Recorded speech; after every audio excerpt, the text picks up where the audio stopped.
প্রথম যে কোশ্চেন সেটি হলো বায়ু অথবা হিমবাহের ক্ষয়কার্য অথবা সঞ্চয় কার্যের ফলে সৃষ্ট ভূমিরূপগুলি চিত্রসহ আলোচনা করো। নিয়ত বায়ু কাকে বলে?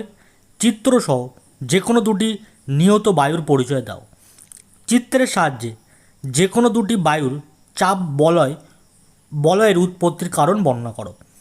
এবং এখান থেকে নেক্সট কোশ্চেন, মানব জীবনে সমুদ্র স্রোতের প্রভাবগুলি আলোচনা করো। এটিও কিন্তু একটি মোস্ট ইম্পর্টেন্ট কোশ্চেন, 4 দাগ, অর্থাৎ মানব জীবনে সমুদ্র স্রোতের প্রভাব। এটিও কিন্তু 2024-এর জন্য হট কোশ্চেন, অর্থাৎ এই কোশ্চেনটা কিন্তু অবশ্যই আসবে।